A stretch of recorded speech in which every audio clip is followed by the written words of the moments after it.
I'm so enamored by reading my Sorry, I'm distracted. You ready? Probably get that on. I will call the May 9th, 2023 Town Council, Town Christiansburg meeting to order. First things first, Council, Mr. Wilson is out of town traveling on business, and he is asked to join us by phone. Do I have a motion to allow? I make a motion that. Thank you. Do I have a second? Second. The motion and a second. Any discussion? Madam Clerk? Councilman Bishop. Aye. Councilwoman Hicks. Aye. Councilwoman Bennett. Aye. Councilman Jenkins. Aye. Councilman Showalter. Aye. That is 5-0. Tim, welcome aboard. Can you hear us? All right, very good. This is part of the meeting that we will take a moment of reflection to give thought and give thanks and prayers for the things that have happened in our nation and our community over the last 2 weeks since we met. So let's take a few minutes to reflect.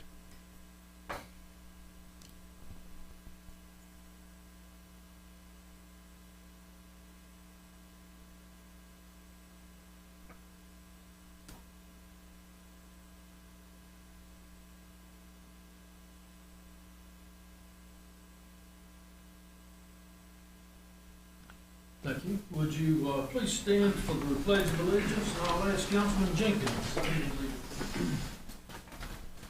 I pledge allegiance to the flag of the United States of America and to the republic for which it stands, one nation, under God, indivisible, with liberty and justice for all. Thank you. Are there any adjustments to the agenda? Hearing none, we'll move into public hearings.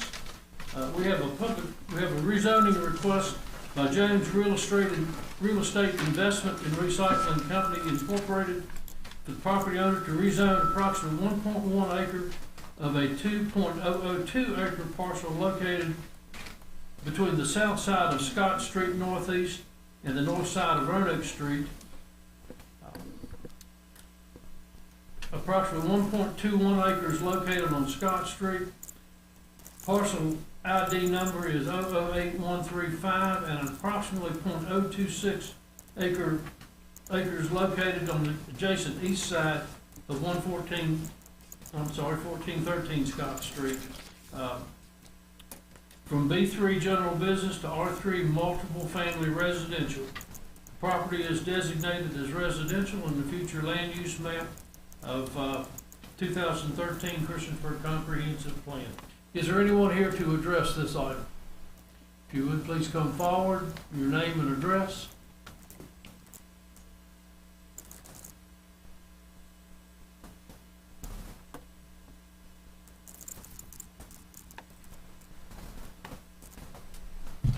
Good evening. I'm Paul Henniger with Lumsden Associates Civil Engineers in Roanoke, Virginia. I'm here also with Mr. Jones, who's the landowner.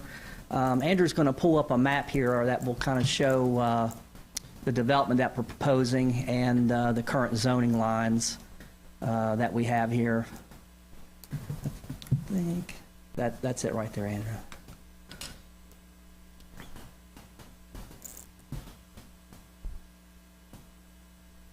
All right.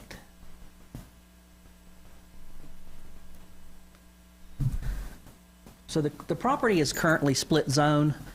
This portion, this is the zoning line here. So everything above this line is R3. And then this area down here that goes down to Roanoke Street is zoned B2. So we're proposing a 47-unit townhouse project, which we're also going to ask for a special use permit. So I'm assuming that that's the next item on the agenda. So I won't get into detail right now about the townhouse development. Rather, just the reasoning for the request to rezone is so that it will be R3, so we can allow the townhouse project, not have the property split zoned. Any questions so far? Like you say, something right now is the rate at this time. Yes, sir. This line that's right here That's the R3, so all of this up here, and then there's some of it over here that it's zoned R3. For whatever reason, like, I guess, the business zone property, it made sense to go here, but I'm not sure why, it went all the way that far back, when, long ago.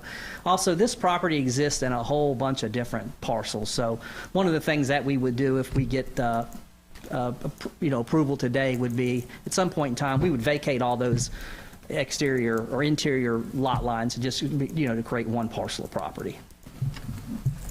Thank you, sir. Thank you. Anyone else?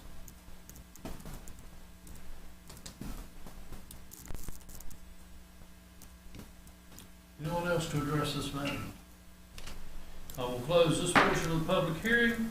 Conditional use permit request by James Real Estate Investment and Recycling Company, property owner, to allow a planned housing development of 47 townhouses on the property located at 1413 Scott Street Northeast. Tax parcel 49-A-10, 499-17-48 through 56, 529-7A, 529-7-44 through 47, 75, and 76. Parcel ID is 008134, 008135, 08136, and 210197. Currently zoned B3 general business, proposed rezoning to R3 multiple family residential, and it is, as I said earlier, designated residential land use map 2013. Anyone here to address this issue? Well, you should just stay. I didn't know how fast you were going to read all that stuff. Not as fast as I used to. Yeah, I hear you on that. So this is our concept plan that we've done for a 47-unit townhouse project on this piece of property off of Scott Street. We worked very closely with the Planning Commission and went through a couple iterations to address some of the concerns that they had and some concerns that the public had. So we feel like that was a good input, and that we've changed our plan. We've actually removed some units. We've adjusted some of the setbacks to meet the by right zoning setbacks. And we also added some amenities and stuff like that to the plan that some of the commission members were concerned about. The main reason for asking for the special use is the property, as you can see, is really an L-shaped piece of property. So because you have such limited width of the property in different spots, we wanted to ask, for a reduction in some of the lot sizes and to address some of the setback issues that we have with the property. Again, there's 47 units.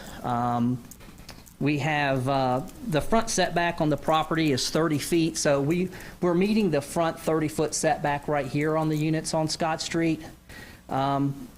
I guess this could also be considered a front, although for our development, these are the rear yards of the unit. So we're actually keeping the 20-foot rear setback along Scott Street here. And we're also honoring the by right setback of 20 feet along this edge of the property line and also along this edge of the property line right here.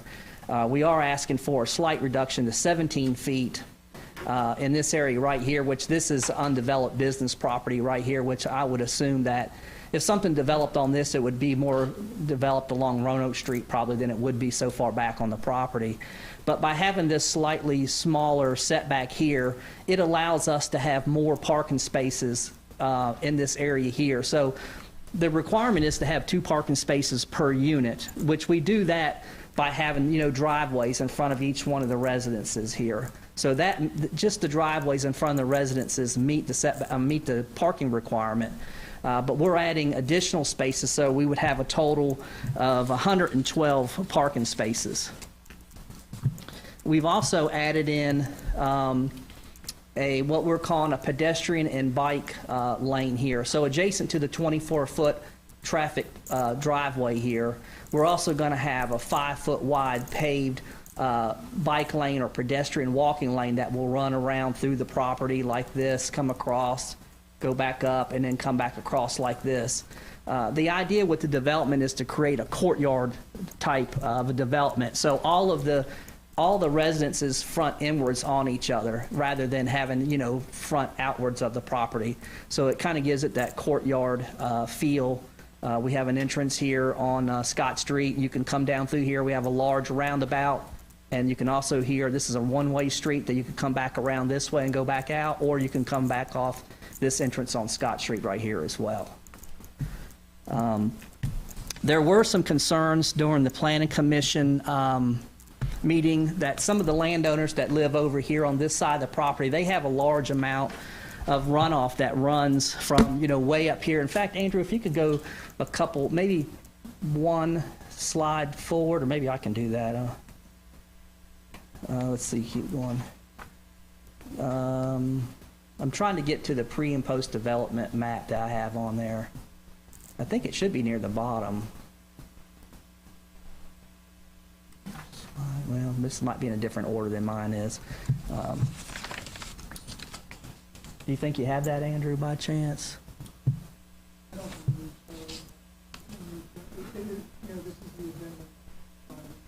Okay, so that may have been in the original.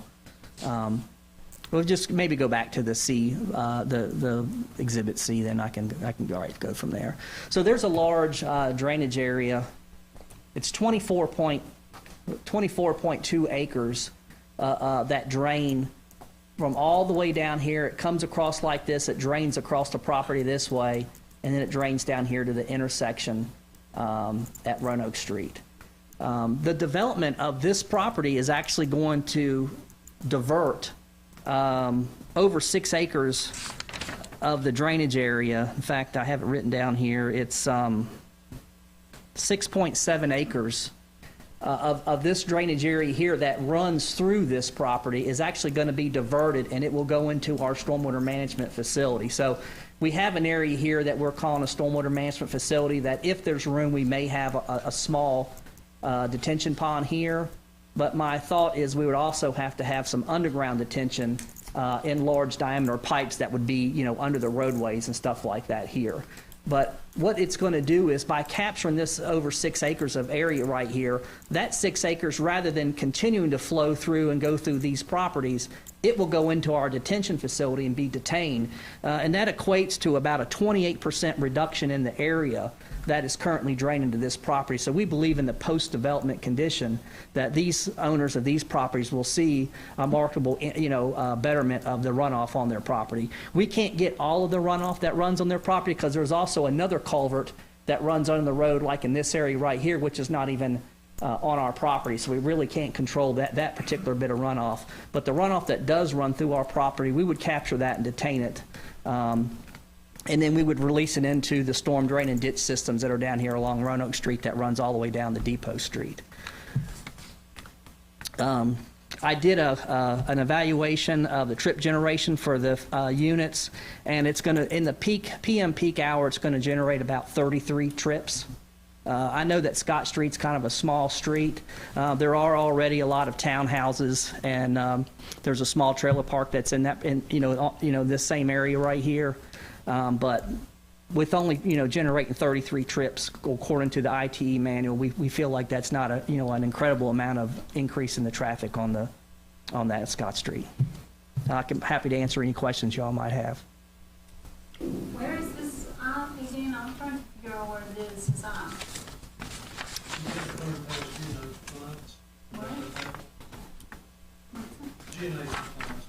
Behind it? The street runs beside of it, and it leads back up to Scott Street. Passing through the, yeah. If you can pull that up, that might help you. The map, yeah. There you go. So there's Roanoke Street, there's G&H Appliance. Can you hit that, or see the lot? Was it right? Was that right there? Yeah, that's G&H Appliance. So it's almost across the street. There's a house right Is that the one with the 42? That one where there's the sewer thing too? there. Yeah, you're right there. It's It's been for sale for a while. The pump station on the corner. Yes. Will this be, will the pump station be able to handle all these properties? We already abandoned that pump station. So it doesn't work? No, it's just a building. So isn't that right, Jim? Yeah. We abandoned it 6 years ago, Yeah. 8 years ago. But then, so if I'm looking at this picture right here, you only have a one-way entrance and it goes, so you exit out of the up road up there where the blue line is that what you're saying? Or you have, can you go in and out the same way? Or you have to go around the circle? You could, if you could go back to, Andrew, to Exhibit C. We'll have 2 entrances for the development. But they're only one way, you said? Well, you could come, yeah, that's it right there, Andrew. You could come in Scott Street right here, and then with this large roundabout, you know, if you were visiting this person, let's say, for instance, you could come in and then you could go back out the same way that, you know, that you came in, or you could come over here, and this, we're proposing this to be one way. Then you could also go out right here, or you could come in, you could go back around and go back out that way. So it's kind of a circular pattern of traffic in the center of the development. Have you met with the fire officials to make sure that a standard fire truck or a tanker, whatever we might need, will be able to maneuver and go through there? Sure. We met with the engineering staff, but the fire department was not there. But we have a software called AutoTurn, and in that software you can pick multiple different types of fire trucks. And I don't know exactly what fire truck that they have, but I took a large tanker fire truck in that software, which typically will have, kind of the worst turning radius. And I did run the tanker truck around through here, and I went around and I went back around like this with it, and it stayed on the pavement the entire time. Once we got into the actual real development and design of it, the fire department would have an opportunity to comment on the plan, and we would certainly address any comments they have, but we would try to be proactive also, because that is in general, that's something you want to look at in your design. You don't want to go into your design having something so narrow that would make it difficult for these trucks to get around. And I also anticipate that the fire department will probably also ask us to make this area right here and this area and this whole U shape right here essentially probably a fire lane, and would not allow any parking on the road there, which we wouldn't want anyway, because it's really just a 16-foot travel way. But if you look at a regular subdivision street or something like that, 16 foot's wider than a single lane on most subdivisions or roads. What was the main idea when you did the bell-shaped thing in the middle? Is that the reason why didn't you? Was it because there is not enough green space in the property? Well, it was kind of a dead area, so essentially it would be very difficult to put a building in this area. No, on the right, where in between the townhouses. The bell-shaped thing that's sticking out where the trash can thing is supposed to be. Oh, right here? Yeah. Are you talking about this particular? Yeah, no, not the trash thing. I'm okay with that, but Okay. the other fan thing coming out. the This green area, right? trees over there. Why didn't you just do a straight?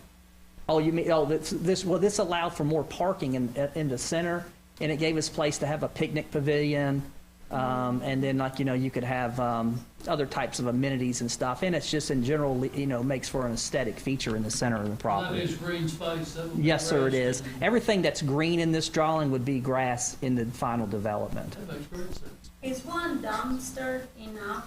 There's to 2 provide dumpsters. enough? There's one here, and there's one right here. So we have 2 of them there. And then we also have a mail kiosk right here, so you could come in. This is real wide right here, so you could just stop right there, jump out, get your mail, and then go back to your house there. Now, will you operate under homeowners association? Jared, I think I have to get you to answer that question. For right now, it'll just be under my ownership, so I won't need to make a HOA, but if I've ever sold anything, I gotta make a HOA I'm just thinking about, are you relying on the 2 dumpsters as your only method of disposing of all of your residents' trash? Or will they have trash cans and recycling cans? What are we gonna do? No, I'm planning on those dumpsters being they would walk out there and put it in the dumpster instead of a bunch of cans. That kind of thing. And then So you're not planning on your residents at all having Public Works pick up their trash and their recycling? no, it'll be, all on those dumpsters. And I'm sure we might have to do some calculations and be sure those are adequate. We might have to put 2 in the spot or something. Yeah, and you can also adjust the schedule at which they dump them also, so you may have to do it once a week or twice a week or whatever was needed. With the setback requirements and everything, this is possibly not gonna be able to be sold unit by unit, is it? Or is this? I think it could if that was what Mr. Jones wanted to do in the future. Any other questions? If they want to build them as townhouses or condos, they can sell them individually. If they're designed as apartments, they couldn't. So what are they as? That really, right now, I think they're townhouses with lot ownership, correct? Yes, sir. Okay, thank you. Any other comments or questions? Will there be recycling available? I don't know the answer to that. I mean, if they want to recycle, they can recycle, okay? Well, you're not, okay, just curious. Thank you. That's a good question, and the card question was good too, because that's what we're running into with these new developments popping up, high density. And I understand you want to own the property with the right later, or your descendants' right later to sell, but what we're running into is nobody has any place to put trash cans. So I'm glad the question was asked.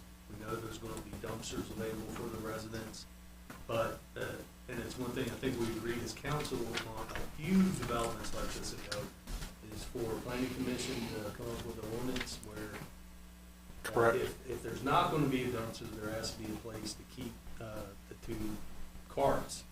Out of sight. Which is solid waste and recycling out of sight. Because what's happening is they're just being put in Yeah. front. Then the wind blows, they go flying everywhere. So, yeah, I'm glad you asked that question. Got an answer. I just got one on the long straightway. There won't. Are you considering any on-street parking there? Or there won't be any on-street parking? No on-street parking. Okay, thank you. And I assume your curbing will be marked that way with yellow lines? If it's a fire lane, typically you have a sign at each end of it that says fire lane, and then you can do that. We're not actually proposing like a curb and gutter on this particular development. With the driveways in such close proximity to each other, it would be a little bit difficult to have like a curb and then an entrance, because you would have a curb, and then you'd have a 6-foot curb, an entrance, 6-foot curb, and it would just repeat through the whole development. But we're also proposing this pedestrian lane, which will be its own striped 5-foot strip adjacent to the roadway as well. So if you know, anywhere you go, especially in Roanoke where I live at, there's a lot of bike lanes and stuff, and you see the bike lanes, striped adjacent to the roadway all over the place. So this is what that would look like. You were talking about the bikeways and stuff, but I don't see the sidewalks on the main roads. Are you building those? We were not proposing any sidewalks inside the development. If it was needed, we could put a sidewalk, out along Scott Street. But the idea with the development and being a courtyard development, we really wanted to try to keep the kids, if they're riding their bike or something like that, we wanted to keep them internal to the property. And, so that's why we have the pedestrian walkway and bikeway running throughout the property. That was one of the items that we discussed with the planning commission. We wanted to try to, keep the kids internally here where, it's kind of like a community where the parents, if the kid was out here riding around, they could see him and stuff like that. And we didn't really want them going out and going down Scott Street or someplace like that. The sidewalks, again, are difficult for the same reason that we don't have curb, is because you have so many entrances that you would just have a sea of entrances, and you just have a 6-foot piece of sidewalk and then an entrance. No, I just think that a lot of people complain over time, that we don't have sidewalks on the main roads and everywhere else. Mhm. And then you look at this developments that we keep allowing to be built, which I think is great, and we need housing in Christiansburg, but at the same time, there is no access ways to anywhere else. And I really think that you're so close to Roanoke Street that eventually you're gonna have probably people that may work in other jobs that will walk to their jobs. So it's not really thinking about the kids, but thinking about the rest of the population, how they can connect from one side to another. I just personally always like to have sidewalks. And the sidewalks, are they mainly what your concern is on Scott Yeah. Street or internal to the development? No, actually, just on the main of the streets, because Okay. if you're saying that you have accessibility inside for sidewalks and things like that, it's just so hard to see this drawing. What's all this line in the middle? You said that that's a bike thing or whatever, but isn't that parking spaces there too? Yeah, maybe if you could What's zoom the in on it black some, line? Andrew, that way she can see where the pedestrian way is. Do you see? Now, this might even be an older drawing. Not sure if this is the correct. The green thing? Yeah. Where is the green thing? Is that Exhibit C, Andrew, that you have? I'm not sure which, it's zoomed in so much I can't see. I have a paper copy right here I can give you if you like. See it real well in color.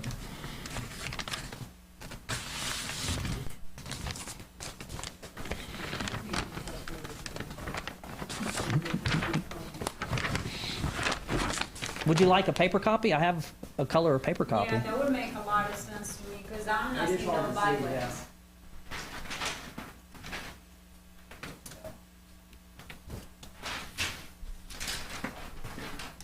So you can see this green color that's there, so maybe if I turn it, if you want, maybe I'll turn it this way so the orient the same way you're looking at it on the screen.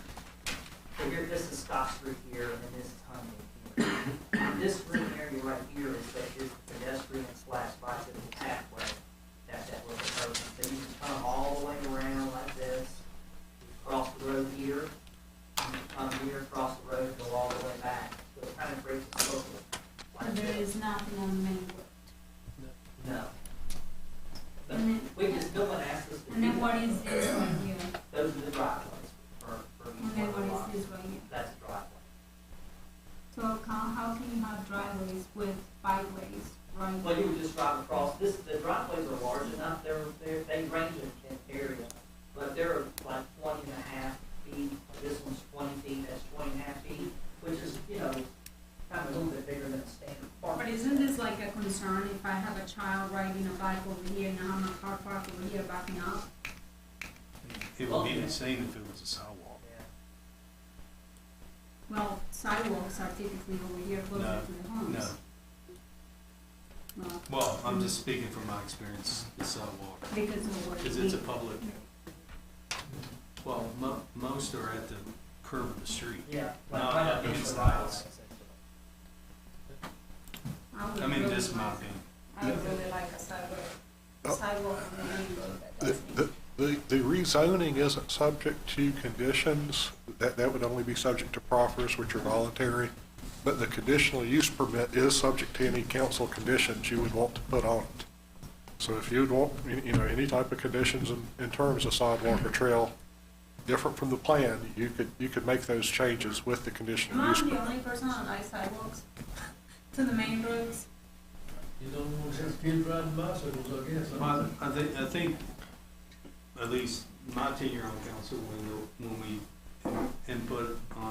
did some input on the ordinance, was pedestrian accommodation. And you have shown that to me. So Yeah. That was what was important to us. Just to, I guess, give you an idea of what is required by right. The R3 district is what I'm going to quote to you, since that's what they're requesting.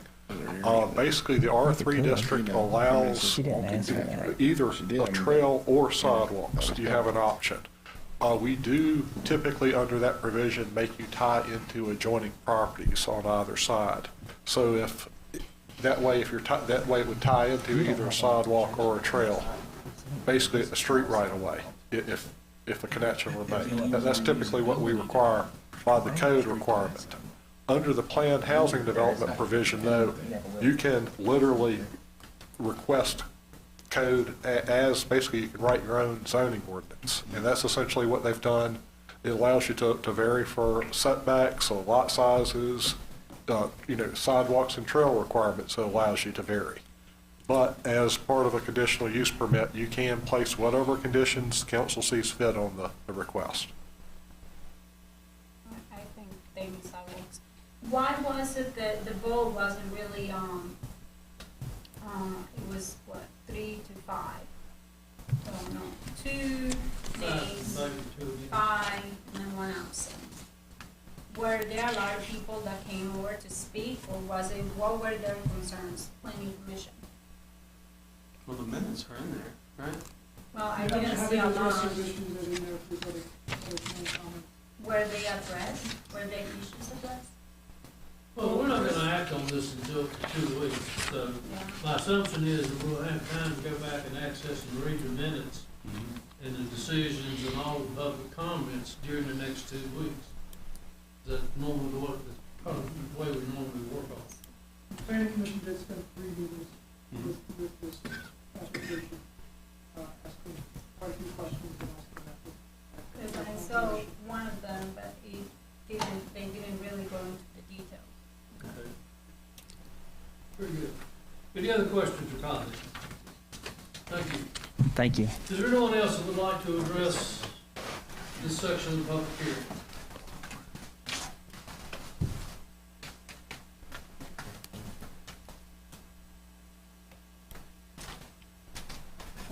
Good afternoon, good evening. My name's Brian Bush. I'm a PE. I live I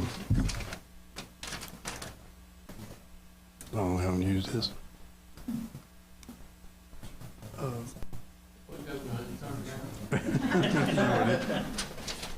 Well, anyway, I live. That big lot right there on the corner, Yeah, right? big lot on the corner. We own, my dad owns this lot right here. So, as they mentioned, all the stormwater coming down through there is a big concern. And since he mentioned that there's gonna be no curb and gutter along the perimeter of the pavement, that only increases my concern. There's gonna be more stormwater coming down through all these facilities, down through the pavement, and then right down through here, and then down to the same side. But we need to see more detailed plan with the grading transitions to adjacent properties prior to any approval. I think based on the exhibits I've presented in the past planning commission meetings, there's 3 or 4 townhouse units in the area that all meet the. You can just sit around. Gentlemen, you've had your time. You're interrupting him. If you need some time afterwards, I'll give it to you. Thank you. There's Cornerstone townhouses, White Oak townhouses. They all have varying degrees of acreage, but they all meet the 10 units per acre, which is in the, I think, the R3 category. I think this is overly dense for this area based on all 3 of those townhouse communities, and the as I mentioned, there is a trailer park in the area. It's not that dense. There, Scott Street is terribly narrow, and even pulling in from Roanoke Street on the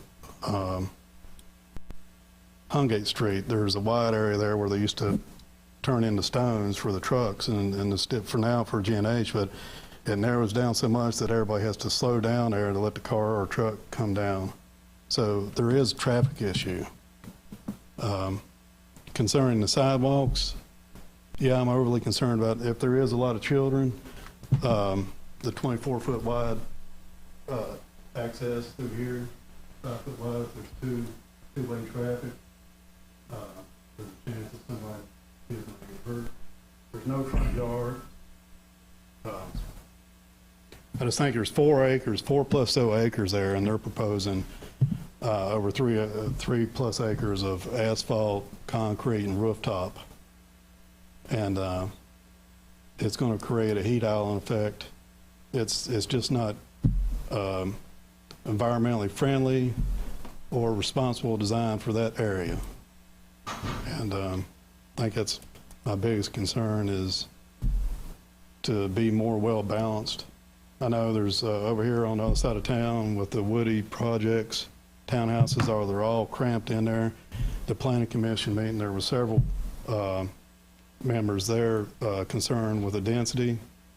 I would request that the town, if they do approve the rezoning, that it be limited to 40, no more than 40. If it's more than 40, I'm against the rezoning. With that said, I'll turn it back to the town, or if y'all have any questions. Thank you. Any follow-up, gentlemen? I'll only address the drainage concerns that Brian has, and I understand his concerns. He does have a lot of water running through his property. But again, we're going to remove 28% of the drainage area that's running through his property right now, which is the extent of what we can do to help him with the drainage. It will be quite easily. We could have a low spot in the center of the road, and that our underground detention would be right under there. You would have an inlet that the water would just run right to the center of the road and go right into the underground detention. We do it all the time. I think he will see a markable decrease in the runoff on his property if we get to do this development. Anyone else to address this subject?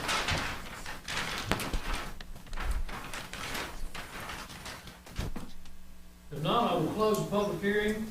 We will now go to item C, which is the real estate property tax increase for fiscal year 2023, 2024. Mr. Winfield? Just to let you know, I guess we're proposing the tax rate to be 14 cents. That's a decrease from the current 16-cent tax rate, although because of the reassessment, it is an effective increase. So we do have to advertise it as such, and that's the reason we've advertised it as a tax increase, although we're proposing to actually lower the rate by 2 cents. All righty, so we're doing here to address the proposed real estate property tax rate for 2023, 2024. Hearing none, I'll close that section of the public hearing. Water and sewer rate increase for fiscal year 2023, 2024. Just to let you know, basically that the Water Sewer Committee has recommended increases to the water rates of $1 per thousand. We also had proposed, I guess, a recommendation to increase out-of-town rates for water and sewer. One thing we did fail to actually mention the sewer increase in our rate, so we'll actually have to have another advertisement for the sewer rate.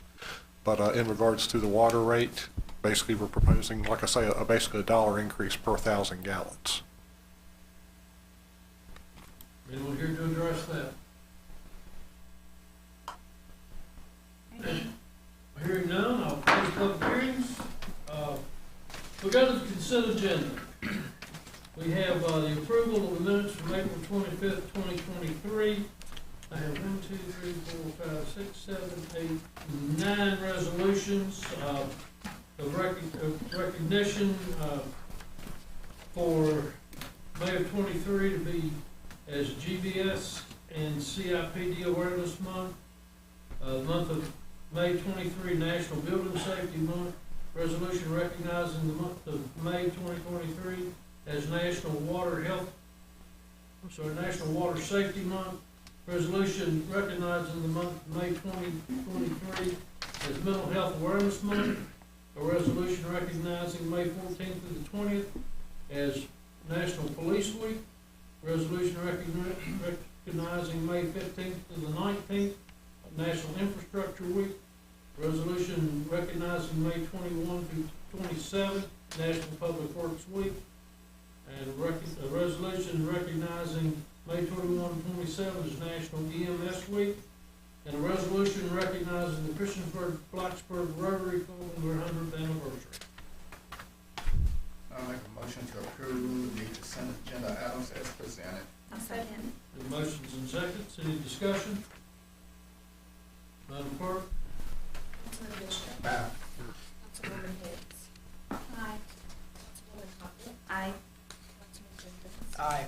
Councilman Showalter. Aye. Councilman Wilson. Aye.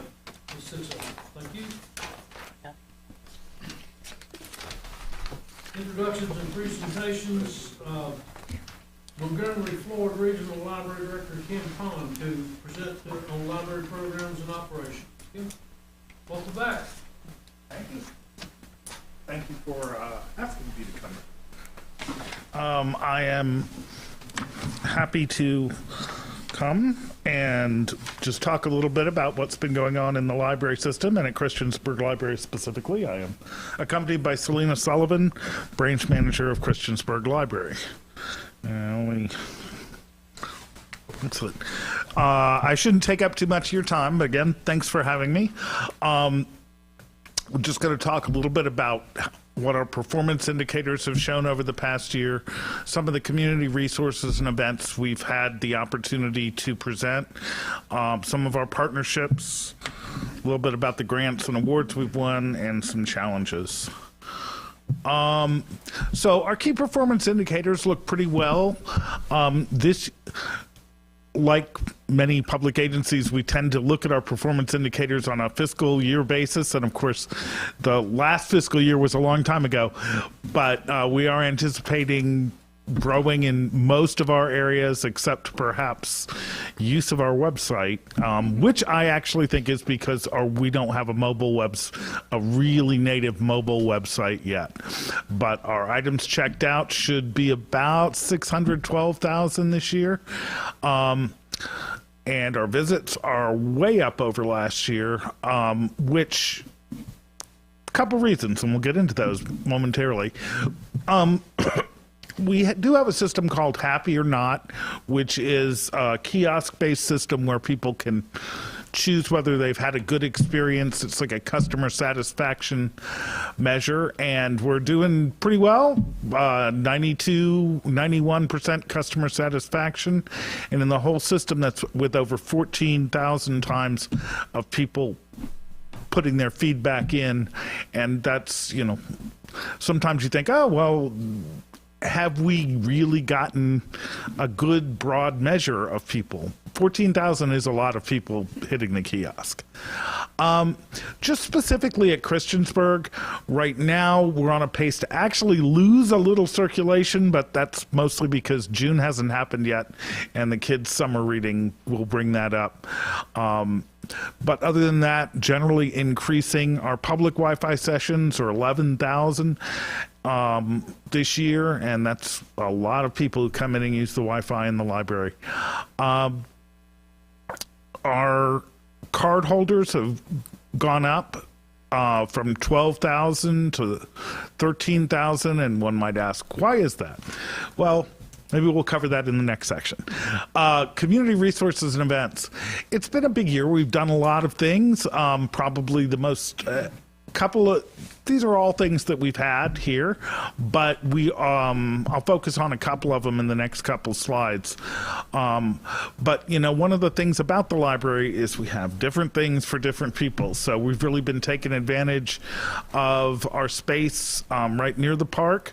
We've had outdoor nature story time and Tales on Trails, where the stories and the activities are actually taking place outside. So we bring reading and the outside together. That's been going pretty well. But in the library system, probably the big event this year was the library system did go fine-free on July 1st, 2022. We had previously entered fines on children's material in 2018. This year, we didn't see revenue drop, basically because even though we aren't charging fines anymore, the majority of fines that were ever incurred were never really paid anyways. People just didn't come to the library. So our passport revenue increases and our revenue for copiers has been increasing ever since we got a system that allows people to print from their wireless devices. Really brought up the copier revenue. So our fine-free, which we started in July, has increased the number of library cards and increased total circulation at every library branch. For 2 years ago, we got the mobile library, which you can see a picture of here from the Blacksburg Christmas Parade. Over 1,000 patrons served at 197 stops. We do go to 3 locations in Christiansburg on our regular schedule: Linden Green Apartments, Christiansburg Bluff Apartments, and Uptown Christiansburg, as well as showing up in the community at the Christiansburg Christmas Parade, at Heritage Day, at the Wilderness Trail Festival, and at the Touch a Truck. we have a lot of partnerships in the community. We're more than just books, and we're more than just people. We're people who work with other people. So our community partners extend our impact and bring us new patrons and new ways to help people. We're very happy to be back with our local daycare and after-school care settings and our school partners after COVID. We've had a partnership all year with the Virginia Department of Health to distribute free COVID testing kits in the whole system. We've distributed over 22,000 COVID testing kits, which if you think their retail value is about $10 each, that's pretty good. VDH is just one of a number of community health partnerships. We often host the blood drive, and these are just in Christiansburg. We host the blood drive. We have English classes in cooperation with literacy volunteers, New River Community Action, the Farmers Market. This year was the first year we've done VITA, Volunteer Income Tax Assistance, and we've assisted many people. It says assistance, but it really is. People come in and they bring their tax records, and by the time they walk out, the person and the volunteer together have submitted their taxes. Got to visit Head Start. Of course, our popular Catterday program is in cooperation with the Animal Care and Adoption Center. This past year, the Montgomery County Christmas Store changed the way people could register for it.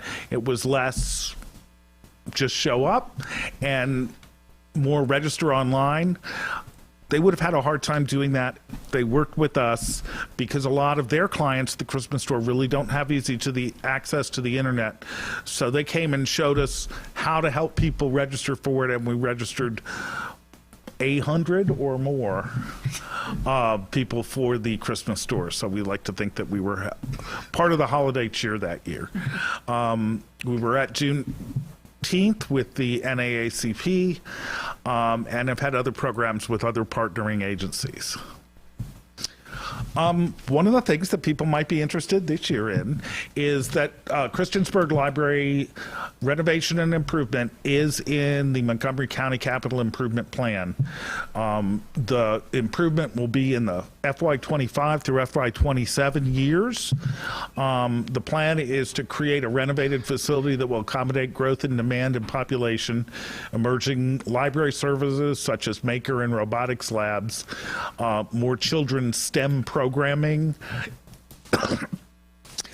media lab, a computer classroom, and the RFID materials management system that allows one to free up staff from checking in books all day, because you just put it in the slot and it checks in itself. Would also meet the patrons' current expectations for internet access, study spaces, community meeting spaces, teen services, children's programming, etc. The goal is to, the CIP calls for increased square footage from 15,000 to over 31,000, which is consistent with the Virginia Public Library standards for a A-class library. So community conversations and planning will really begin in 2024. This past year, we received grants and support, including a Public Library Association digital literacy workshop training, $7,000, and we've had tech workshop programs at all the branches from that. It's interesting, the basics of computing, there was not a lot of demand for classes for it 5 to 7 years ago, and now it's come back. More and more people are finding that they can't get through all the things they have to do unless they have some ability to use the computers and the technology, whether it's on a computer or on a mobile device. Just briefly about our challenges. In this picture, the dinosaur represents hackers and the small child represents us. We do manage our own IT infrastructure. There is growth in cybersecurity threats to everybody. We're currently in a 2-year project to work towards compliance with the NIST cybersecurity framework. As part of our protection, part of our concern on cybersecurity, we're really trying to emphasize using software as a service rather than have the library automated checkout and holds and cataloging system run on our own computers. It's running off in the cloud now. which is much safer because the cloud company that hosts it has a whole department of security guys, and we just have 3 guys. State aid is a challenge this year. We have our budget drawn up for next year being just flat, the same amount of money we got this year. Sometimes in the second year of a state budget, the state General Assembly will increase funds available to libraries, increase the library grant.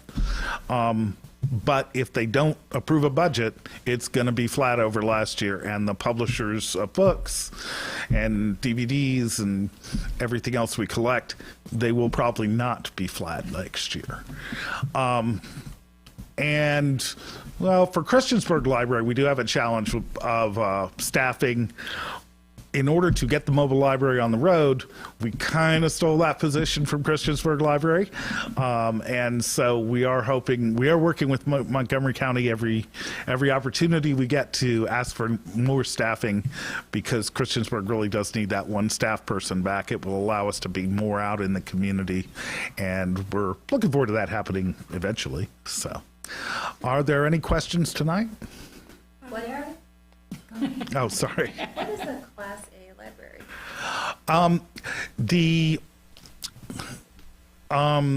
The Library of Virginia has a document called Standards for Library Excellence. And as far as the square footage of libraries as compared to the population, the highest class they have recommends basically 1 square foot of library space per each person in the service area. So our service area is not just Christiansburg, but it's also Christiansburg, Reiner, Pilot. And so for Christiansburg Library, obviously, for the whole system. So this is a undersized library for the amount of people. At 15,000 square feet, it's not even big enough for Christiansburg. And actually 31,000 just gets us right up to that Class A. So I may have it wrong. I may have it backwards, because it may be that this is AAA, which is the best, and A is the most developing. But one or the other, the 31,000 takes up to the highest level in Virginia. Are you able to use any of the students that are qualifying for the ACE program under your library programs to be able to help out with the labor? Well, we do have volunteers. Whether, I don't know that if they were qualifying under the ACE program, I don't know that we would know that in the volunteer process. We would ask them, are you, the volunteer application definitely says, as for education and experience and things like that, but I don't know that they would say that they're scholarship recipients when they signed up. We definitely do have volunteers.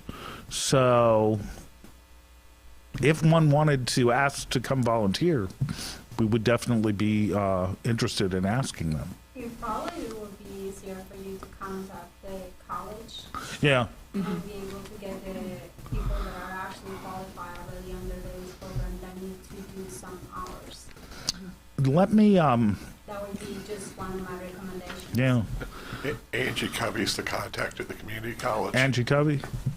I think I know her from working with CFNRV, so I will ask. I know that certainly Blacksburg branch uses a lot of volunteers for their programming from Virginia Tech, but Angie Covey. Is the county on that full-time position, or is it still work in progress? It will not be funded this year.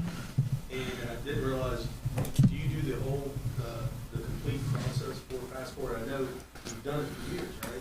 Yes. But is it the complete process? Yes, it is a complete process where whatever the State Department will allow a community passport agency to do, we do. The basic one thing that we don't do is we don't renew adult passports that can be renewed by mail, because they don't allow us to do it.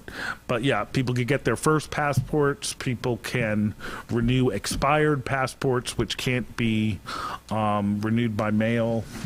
What other kind of- Yeah, we answer a lot of questions and do a lot of passports. I know that in March alone, we processed 75 applications, which doesn't include, probably we do twice that in just conversations and helping people. So talk a lot about passports. So if you need a passport, come to the library.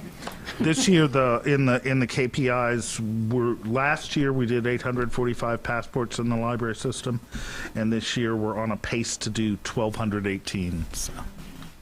Yes. We did not do so many 3 years ago. And I appreciate the reminder about the library funds. You got My wife reads fast, but when I rent one, she returns mine reading. You can bring your books back. Yeah, So. it's fine. Just hang on to it. Bring it back when you're I done. want to know somebody else can read it. That's right. All right. Any other comments or questions? Thank you very much. Thank you. Thank you. Thank you all for your support. Next on the agenda, we have Dr. Sharon Scott to present an update on the Montgomery Museum of Art and History. Dr. Scott, welcome. You'll see the slide opening there. This is not endorsed by the town of Christiansburg. Okay, just wanted to put that out there. Good evening. My name is Sharon Scott, and Christiansburg is my home. I chose to live here. Christiansburg is the place to be. After leaving my last job, 11 nonprofits invited me to continue my community service through working with their boards. I was intentional, I was deliberate, and I chose our museum, your museum. I chose your museum because of its leadership, and I know museums are vital to building vibrant communities. Our museum has been calling Christiansburg home for the last 40 years. However, last year, we purchased and moved into an empty and boarded up bank owned by Wells Fargo. These were our main operations that we moved. Our new location is in a historical significant building as it was built in 1963 and 1964. Henry, Mayor, and Sam, I'll bet you remember going into that bank. You probably remember so much about that bank.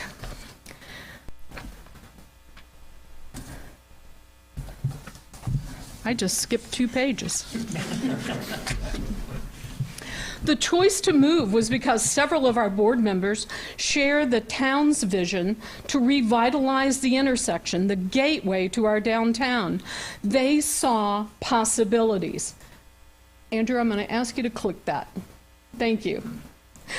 These possibilities included becoming a museum and seeing it as a catalyst for our downtown, located 1 block from where you're seated tonight.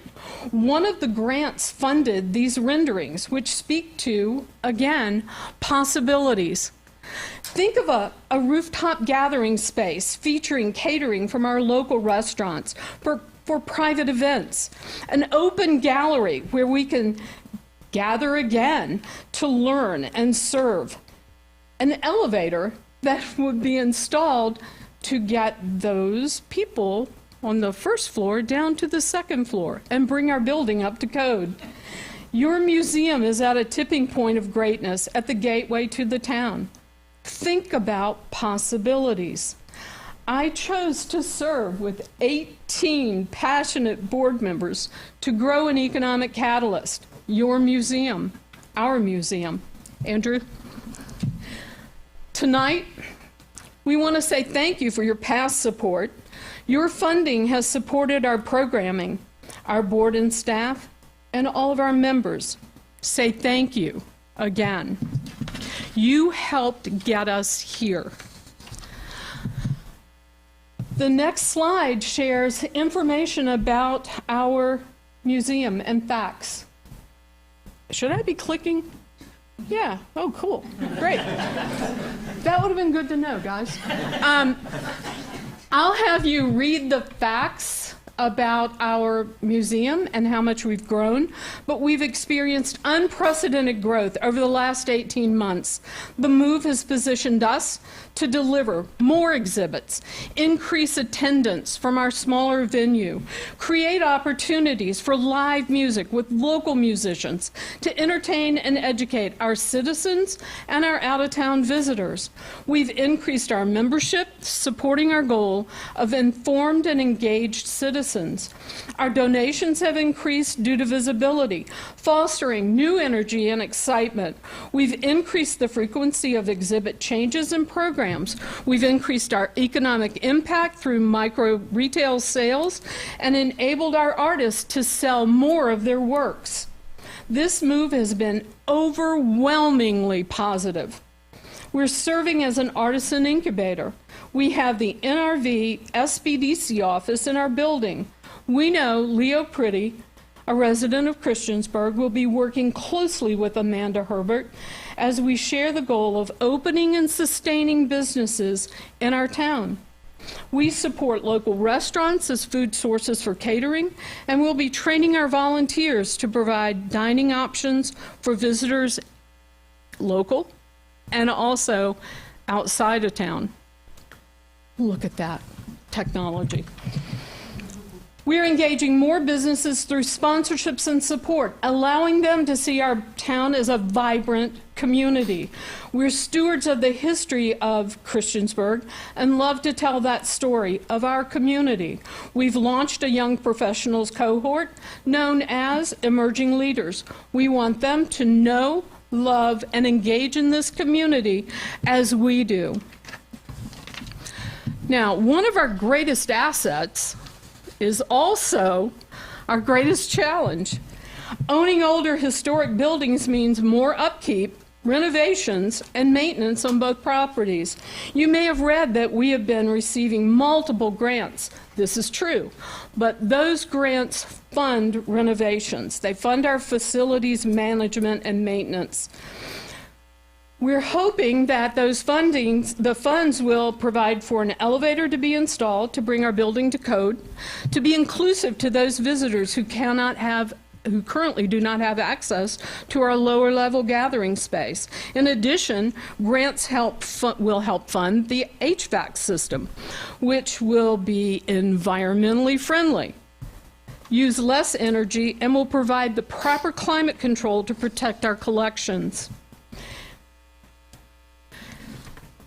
Operations equals program support. In our strategic planning retreat held in January this year, we identified multiple areas that we wanted to expand to serve our residents and our visitors more intentionally.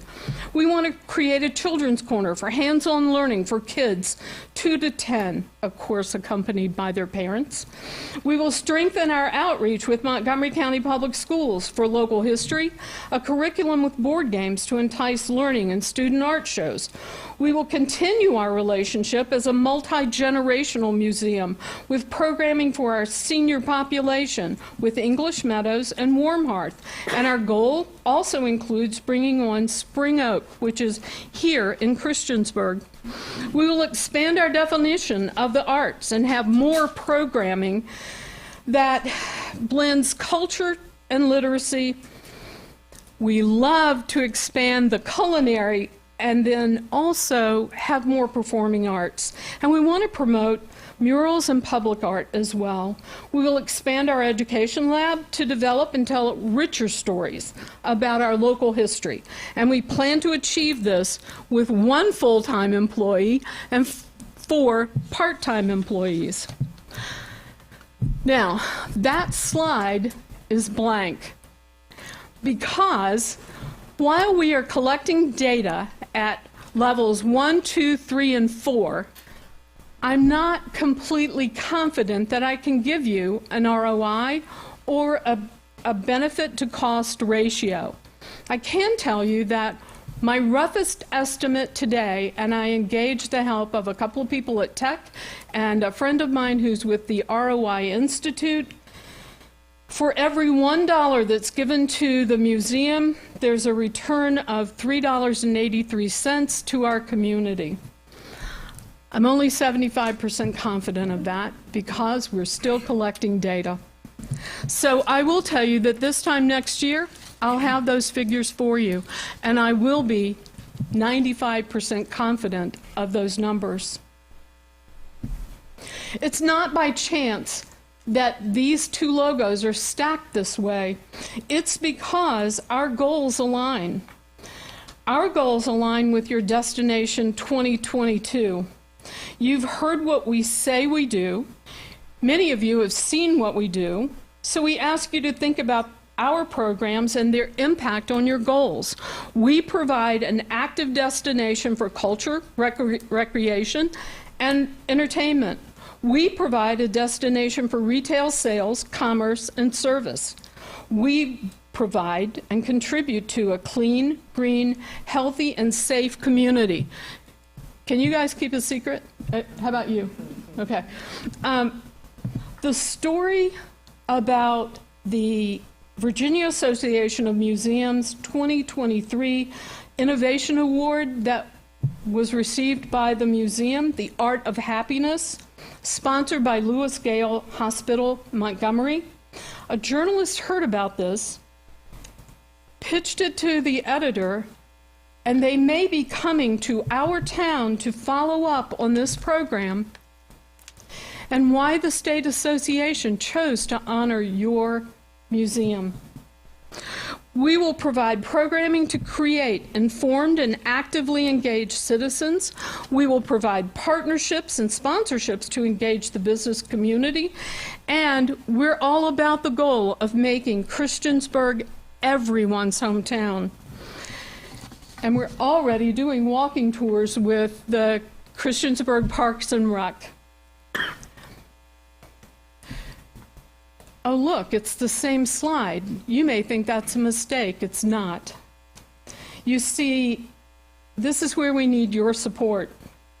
Your $10,000 investment enables us to move forward with each of our programs that support Destination 2022.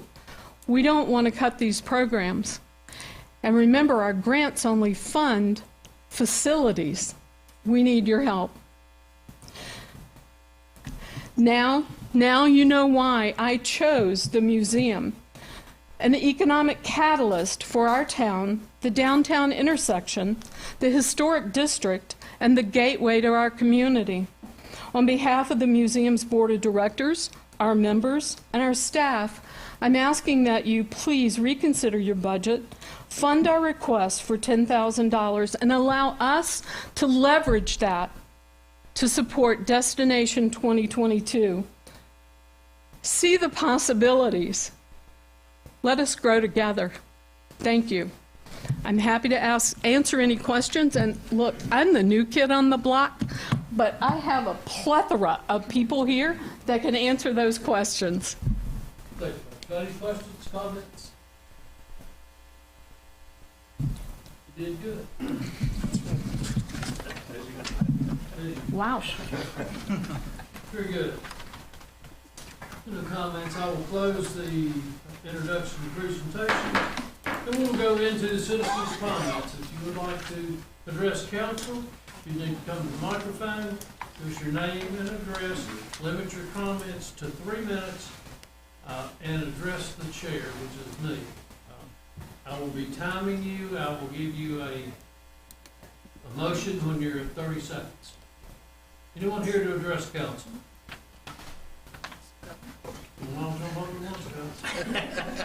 Somebody's got to go first. My name's John Tuttle. I live at 40 Sapphire Avenue in Christiansburg. Been here for 23 years, and I'm here to support the museum. You know, I've been going to this museum, especially recently. I hadn't really gone before when it was up on Pepper Street, but I've been going to it now that it's in the heart of town. They've taken over what could have been a very dead building in the middle of our town, and they've made it into something special. It's a community hub. It is actually a economic catalyst. And I'm seeing that. I'm seeing people come from all over Montgomery. I am seeing people come from Blacksburg after 5 o'clock in downtown Christiansburg. I didn't think that that was ever going to be possible, but this is a way that is really starting to grow the whole downtown area. We need it. I've heard it for as long as I've been here, for 23 years now, that there's never anything downtown Christiansburg. Well, now there is, and this we really need your support on. I would appreciate it if you would. Thank you. Who else? Hi, my name is Alan Waters. I live at 211 Patriot Way in Christiansburg. I'm a small business owner. I have multiple small businesses here in Christiansburg, and my wife and I just recently took over operations for Great Road Coffee just down the road. I'm also in support of the funding for the museum, largely in part to the cultural and historical and entertainment aspects that it brings to the area. In addition to these aspects, it also brings partnerships and collaborations with other small businesses in a way that other places cannot. My background is in theater and film as a media production specialist, and my wife has the same background. And I come from a small town very similar to this one, who has a downtown Main Street that has many vacancies, or rather, it did have many vacancies. We had a arts organization come into, believe it or not, a small vacant bank building, and in a matter of 5 to 10 years ended up turning many of those vacancies into very vibrant businesses and restaurants. And I'm a big believer that is through these partnerships with the museum and other organizations downtown that we're already seeing this increased foot traffic and this increased sales. I can speak to the Great Roads sales over the past 3 months and see that there has been an increase compared to last year's. I can look at things such as this past weekend at the Food Truck Rodeo and the weekend before, where we had the Arts and RV Festival at the museum, and see the thousands of citizens that are coming out, and especially the younger audience that we don't necessarily see coming to museums and coming to downtown in a way that they may flock to Blacksburg and Roanoke. I chose to move here because my wife is from Blacksburg, but we chose to set our businesses into Christiansburg and downtown Christiansburg because of the arts organizations. In fact, right down the street right now at Great Road Coffee is an event happening called BAM Jam. It stands for Blacksburg Area Musicians. They left their former location and actually moved to downtown Christiansburg in part because of the increased entertainment scene that is happening here. And so I give just that as one example of what can happen. The last example, and the last thing I'll say is the town I came from, after this organization came in, after the things started changing, we, in the last 5 years, have multiple times been up for the top town in the USA, and at one point made it to the top 3 best towns to live in. So I really think the support should be shown to places such as the museum. If you support small businesses, I ask that you support the places that support small businesses like the museum. Thank you.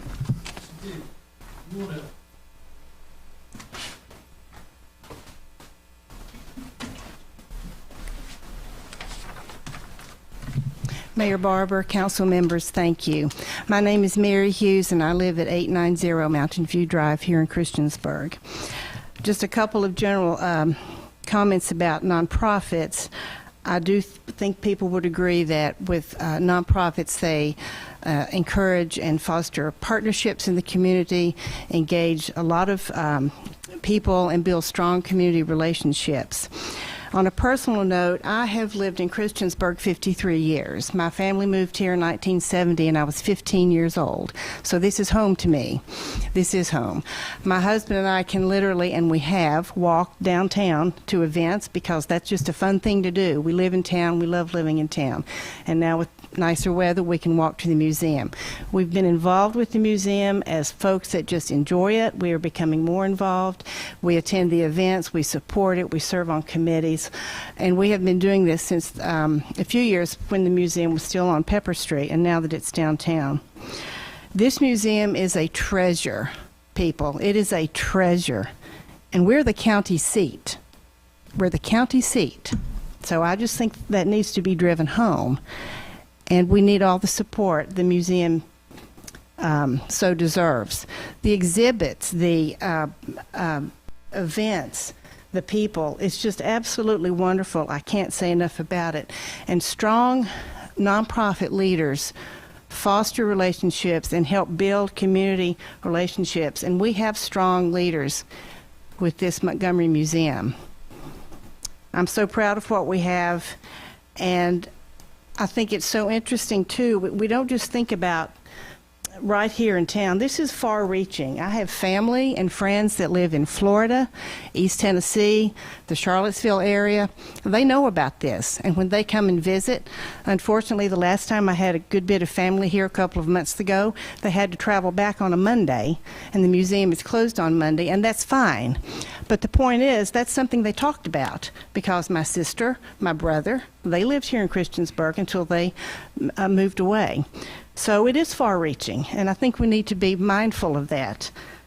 And again, since I'm 68 years old, I too know all about the Bank of Christiansburg, as so many of you in this room. And to see what that building has been transformed into is just remarkable. And the hard work of leadership and volunteers and people that really wanted to see something happen, it's just joyful. And I personally look forward to every event that comes along. So please, do the right thing. Do the right thing. We are the county seat. The museum has gotten other support, and this beautiful, beautiful county museum needs your support too, and I thank you. And I look forward to many more fun, wonderful things that the museum brings to this community and other places too. Thank you. My name is Clifford Hughes. I live at 890 Mountain View Drive. She lets me live there. I'm here, Mayor Barber. I'm here to speak to request that the town continue funding the museum at the level of $10,000. I understand that Blacksburg is now on board with including money for the museum in their budget, and the county as well. And one of my big concerns is that if it gets around that Christiansburg won't even fund its own museum, or the county museum in the county seat, then Blacksburg would probably want to withdraw their funding in the future. And it's imperative that we fund this museum. It's a absolutely wonderful, wonderful thing. I got my first car loan at the Bank of Christiansburg with Mr. Aubrey Connor. I remember sitting at his desk right in the main lobby of that building. That's how long ago. I've been here 64 years of my 68 years. So I've seen this town go through everything. And this is just revitalizing that building. It could be sitting there empty today. So I ask you to continue to consider to fund this museum at the level of $10,000. And I thank you for your time. Anybody else? Anyone else?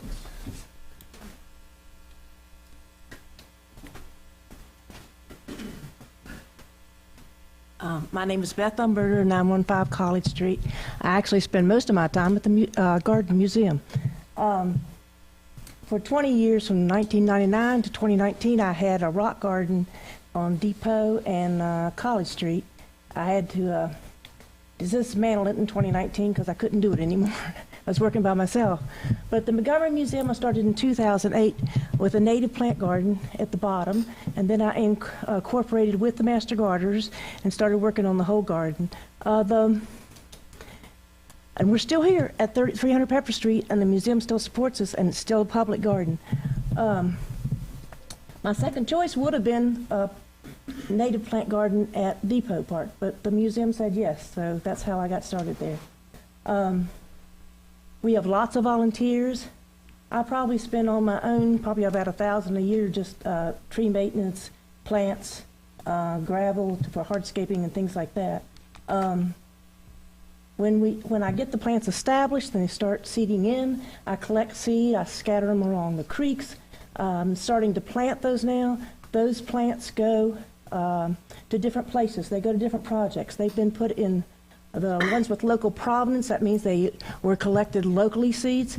Those go into Stadium. Some of those have gone to Stadium Woods. Some have gone to Depot Park. Some have gone to the Kiwanis Park. We give them to other master gardening programs. They go to plant sales. We'll have a native plant sale in June 10th in Blacksburg. We grow the plants we grow the plants this year at the museum. We do have lots of volunteers, Rotary Club, ACE students, community service students.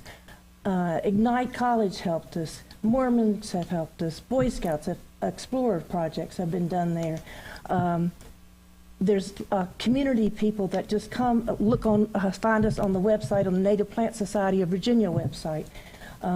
We have master gardeners, master naturalists. We have Rotary Club, Kiwanis Club. I mean, so many people. What's that bank? That helped us, Jim. I can't think. Anyway. 30 seconds. Huh? 30 seconds. Oh, okay. So that garden is still there. It's still available for the public, and lots of people used it during COVID. And people come up to me often and say that's a respite for them, and it's important to them to be part of the community. So we're still at 300 Pepper Street. Absolutely, and that improves mental health as well. Right? Yes. Anyone else?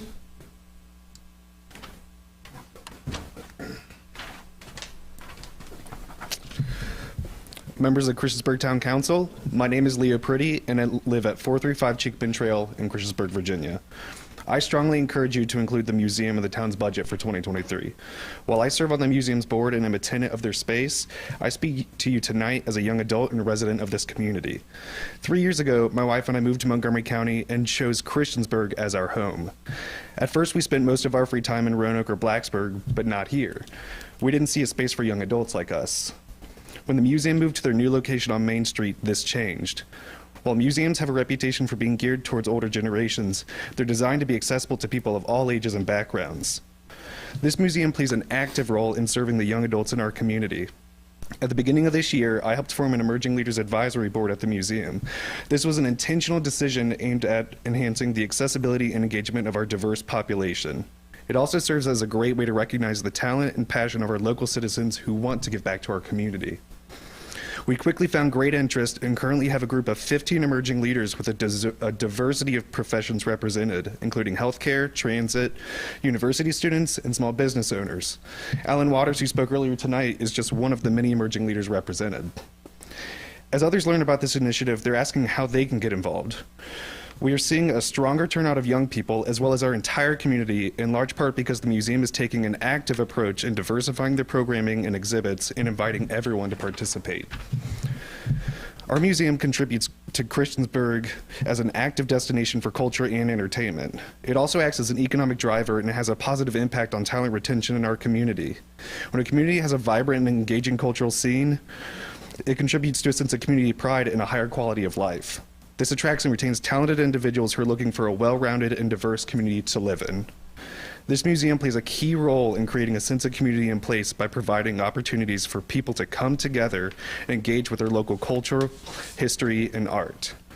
You've heard from your community tonight about the phenomenal growth, economic impact, community impact by this relies on the support of the town council to continue this work. This is an opportunity for council to invest driver, vision of talent. Again, I strongly encourage you to Thank you, Leo. Anyone else? Mr. Mayor, Bennett, Council, my name is Bob Hall, I live at 440 Arrowhead Trail. And, I'm here to ask for your support. I've been before this body many times over the years. I'm so excited what's happening at the museum. Excited that you're drawing talent. That's what it's not. And your presentation can get me more excited. And, but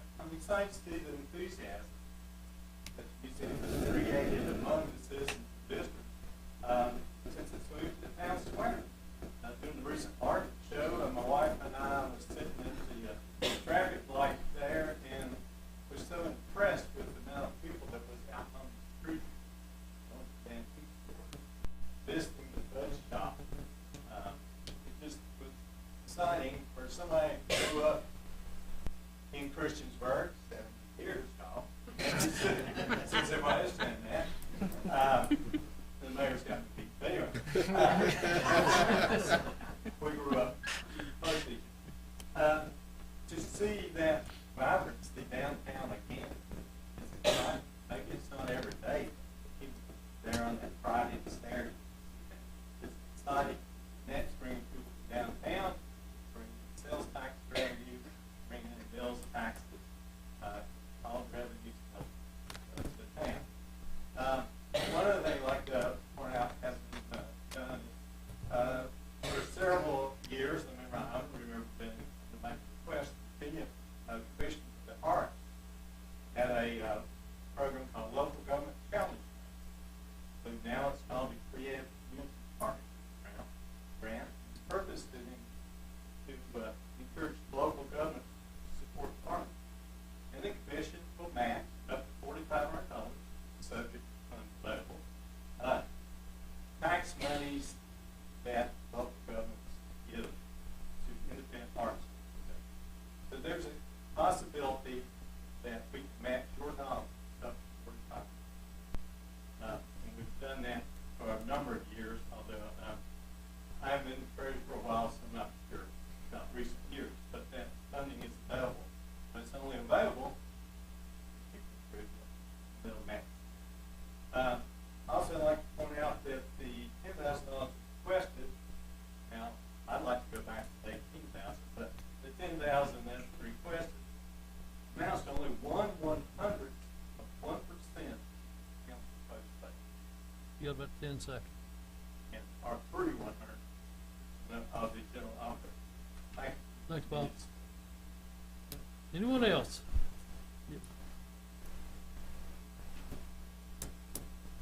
Don't be last. Already said it all.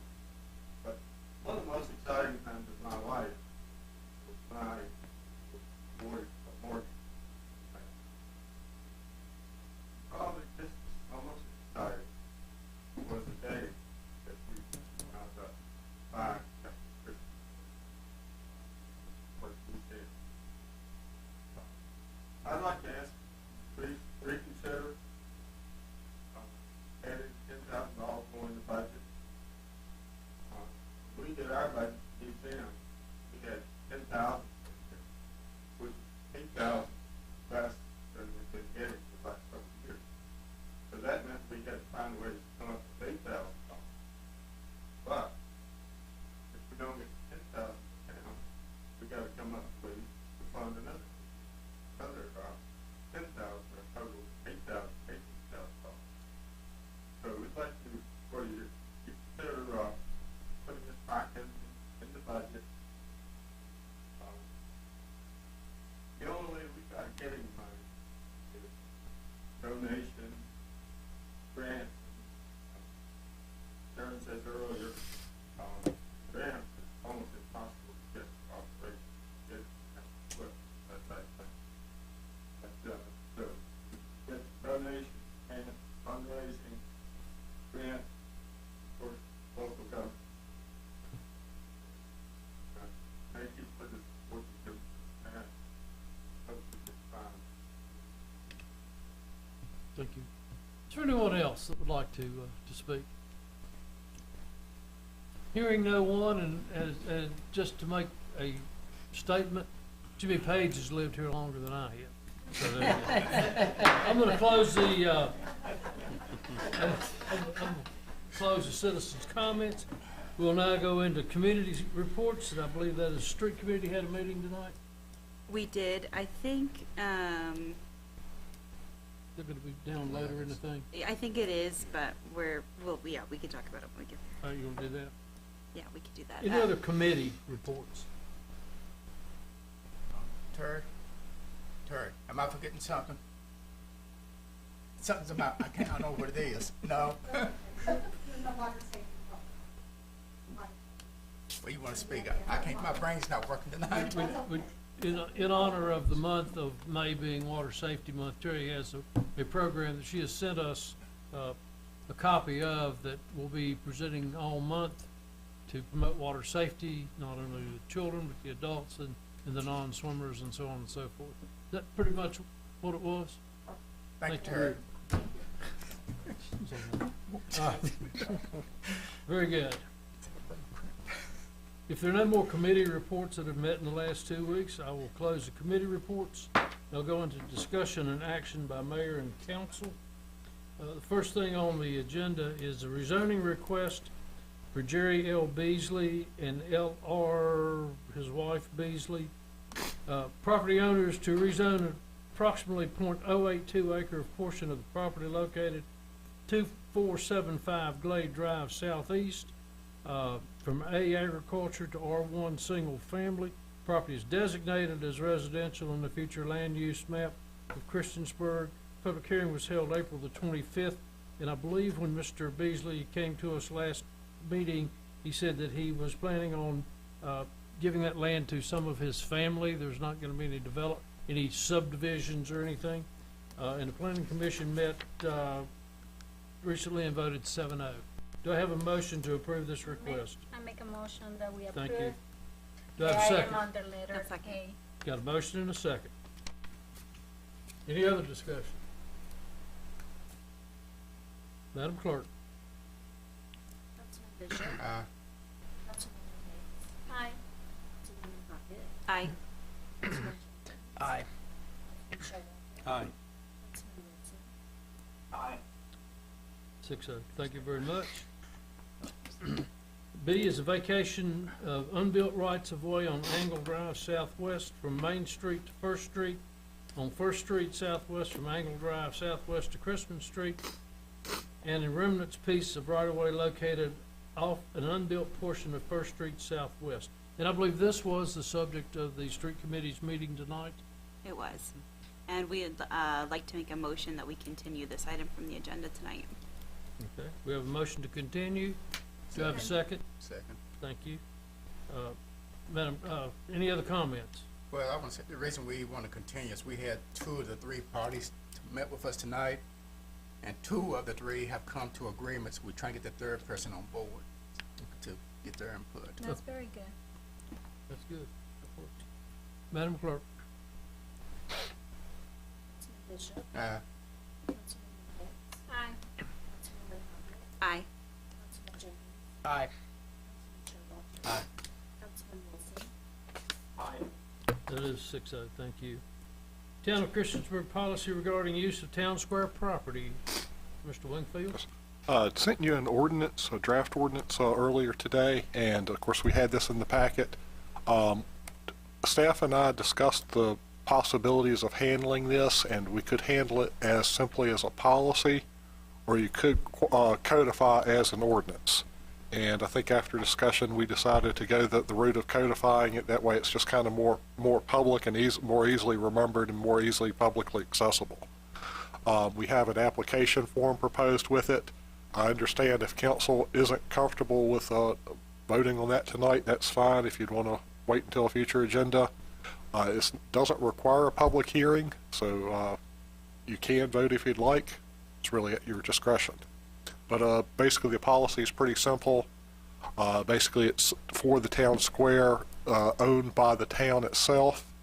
So it doesn't include basically the county courthouse quadrant, and it allows essentially wreaths and flowers by an application process, or flags to consist of the United States flag, Town of Christiansburg flag, flag of Virginia, or military flags to be displayed on the square only. Active military flag. Correct. Very good. But again, it's at council's discretion. I can understand if you'd want to give it more time to vote for it, that's fine. So it is in the packet, although it went in the packet today. So Made in the form of a motion to continue. yes, if you'd like to Well, I'd continue. make a motion that we continue this, since we got some information today, really haven't had a chance to really stick our teeth into it. So a motion to continue this. I would second that. Thank you. Any other discussion? I think and there is nothing in there, and you didn't see nothing about signs and stuff, correct? That's correct. There's not a provision for signs in And there. there is no charge for this permit. That's correct. Madam Clerk? Bishop. Aye. Councilwoman Hicks. Aye. Councilwoman Plunkett. Aye. Councilman Jenkins. Aye. Councilman Sherwood. Aye. Councilman Wilson. Aye. That's 6-0. Thank you. Discussion of meeting with Montgomery County Board of Supervisors. Mr. Wingfield, I believe you have a letter dated Yeah, tonight. I do. Received an email from Craig Meadows today. Of course, the Board of Supervisors met last night, and I'll just read the email from Craig. It says, the Board of Supervisors agreed to meet with the Christiansburg Town Council to hear concerns from the town regarding the School Resource Officer Program in Montgomery County Public Schools located in the town of Christiansburg. This will be the only topic on the agenda for discussion, as we understand the town is continuing to evaluate its position on this issue. As I mentioned to you earlier, the county does not have a proposal regarding SROs. The board has included funding for 3 additional SROs in its adopted 23-24 budget, and is prepared to deploy the SROs in the elementary schools if the town of in the town of Christiansburg, if the town continues to supply SROs in the middle school and high school. This is the board's position based on the budget that they approved on April 24th. Please let me know of potential meeting dates that will work for your town council members, and I will work with our board members to determine their availability as well. Randy, can you read that last part, that they have these funded and? As I mentioned to you earlier, the county does not have a proposal regarding SROs. The board has included funding for 3 additional SROs in its adopted FY 23-24 budget, and is prepared to deploy the SROs in the elementary schools in the town of Christiansburg if the town continues to supply SROs in the middle school and high school. This is the board's position based on the budget as they approved on April 24th. So they only approved if we. Now, they've Well, approved No, 3. they approved 3. They've approved 3 if they can hire them, but they're gonna go into the schools they that don't currently have- don't have. But they don't have. SROs. And I assume, think the meeting said it could take up to 5 years to even get those, but I my ass- question is, they mentioned hearing. Does that mean we show up like and they hear us out and then It's a end up meeting, meeting? I think. Or is this any type of, it sounds like it's not a negotiation, they'll hear our grievances and then that's it. well, I mean, I can read it to you again if you like, but I heard they will hear us. see, school, the Board of Supervisors agreed to meet with Christiansburg Town Council to hear concerns from town regarding the School Resource Officer Program in Montgomery County Schools located in town of Christiansburg. It's a meeting. Will that be Monday the 15th? Or the That's what they're 27th? asking are for potential dates. I am already good for it. And and they are prepared for all members of the Board of Supervisors to be present? It doesn't really say that here. As long as there's a quorum of both council and board of supervisors, then it is a legitimate meeting. And should they decide to make decisions, either one of us can be made that night with a quorum. We normally would not in a meeting, we'd come back and rally the troops, but, I mean, I don't know whether you can get a full quorum, a full contingency of both board and council. We'll have to wait until we see. Were they insinuating possibly the 15th? There isn't a date specified in here. Okay. They are gonna have their next meeting on the 22nd, so I imagine it's the 15th, because they probably have the same thing that we're dealing with, on the 2 states. You may wanna check with that, but I'm good either way. I wanna meet with them, so. One thing just to keep in mind is if you do meet, both bodies would need 3 business days advertisement. 3 full business days advertisement. I'm good for the 15th. Anybody else? I got it. Anybody else? 15? They say what time, by chance? They didn't They do suggest not a say, date but we or a would- time. I would shoot for around 6 o'clock. Fine with that. Randy, we can anticipate no action will be taken. They will hear us out, even though we've sent letters and they've responded to it. Correct? No Yes. action will be taken at this meeting. It's basically hear us out, and then that's the only agenda they want to discuss, and Well, then we're done. Or I assume that you could take action at your regular meeting. Right. But they've already approved their budget. They have, They can not, make an not, amendment not that to- they couldn't adjust it. They can always adjust it. That date reasonable with you? Yes. Sam? Henry? Sure. John? Yes, sir. Casey? Tim? Yes. Okay, so we're gonna shoot for May the 15th at 6 o'clock. Tim, you there? Yeah, I'm good. Okay. So we will, That's fairly short turnaround. Just, I'll relay that time and date to Craig tomorrow, but we will have to advertise it by Thursday morning. okay. So, Well, then the ball will be, I would email Craig tonight, Yes, so he will okay. have it. So Okay.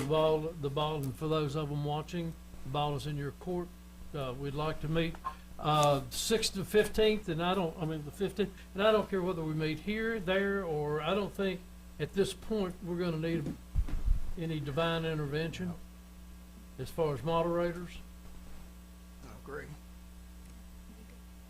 So I guess you will trust I us. take it That's that what the- I'm asking you all. You I- trust us to do I this? think the mayor and the chair would run the meeting if you didn't have a moderator. Okay, very good. Tim, you all right? You were trying to say something? No, I'm good. Okay, very good.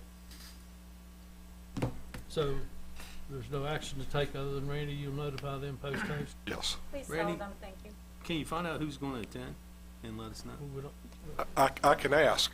That's what I'm asking. Yes. That's all we're asking. We have a commitment from 6 council members plus the mayor.